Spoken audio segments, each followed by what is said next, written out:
I'm Shubha, your head of administration, and I'll be showing you how to write a winning position paper.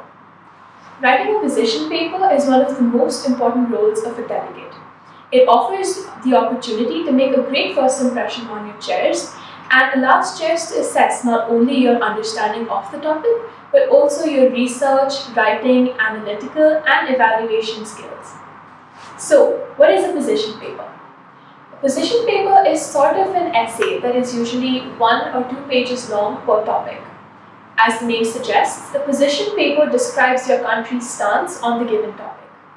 A typical position paper includes a brief description of the history of the topic, past international actions that have been taken, and most importantly, your country's beliefs on the matter at hand. In order to nail position paper writing, it's important to understand what key elements make up a position paper. The first is topic background. The topic background usually includes a definition of the issue being debated, as well as the 5 W's you learned in English class. The most important of which are: who is the issue affecting, how are they being affected, and why is this topic important to be addressed. To resolve any issue, it is important to be aware of what attempts have already been made to solve it, which is why the second aspect of writing a position paper is past international action. To get a complete understanding of previous action taken by the international community, you should look at various actors and perspectives, focusing on the actions of the United Nations, NGOs, and member states' governments. The third aspect of writing a position paper is country policy. This is the main focus of the position paper, and you should summarize your country's own unique stance on the issue and what your country believes should be done about it. While researching your country's policy, it may be helpful to look at government websites, actions of the country in the United Nations and otherwise, as well as leaders' speeches. The last and most important part of writing a position paper is suggesting possible solutions. Use your research and knowledge of the topic to evaluate past actions and efforts. Where can they be improved? Have there been any gaps in the framework of action thus far?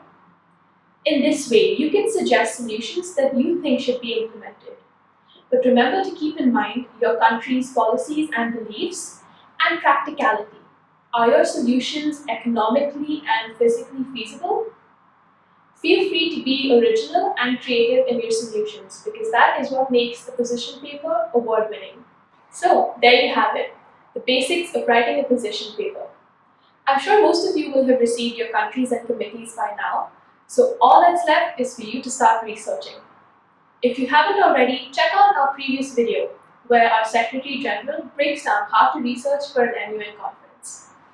Through our participation and experiences at many MUNs, my friends and I have picked up on a couple of things that can help make your position paper stand out. For example, clarity is key. The point of a position paper is to clearly convey your country's stance on the issue, so make sure that your country's beliefs are clearly stated in your position paper. Also, use very reliable sources and make sure to avoid plagiarism, as plagiarism is not tolerated in position papers. Another tip that I can give you is to make full use of your committee background guide. As chairs, we put in a lot of effort to make sure we direct your research in the right direction. So make sure to answer the questions that we've stated in your position paper. However, do not limit your research to just the background guide. Feel free to read up more on the topic. The next tip I have is to use the third person. For example, avoid saying "we believe that," when instead you can say "Germany believes that."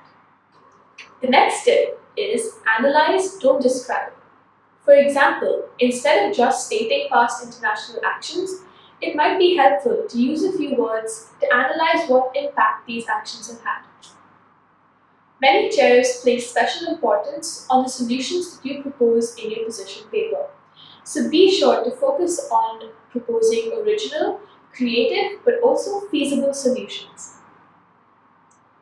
My next tip is to not ignore grammar. A winning position paper is not only informative and analytical, but is also written in perfect English. My last point is to be informative but also concise and succinct. A position paper that can be read by someone who has no prior knowledge on the topic but still be understood is an excellent position paper. That's all I have. Thank you for watching, and I hope this helps you and that you've learned something from this video. Stay tuned for our next episode where our President of General Assembly INSEA breaks down MUN terminology.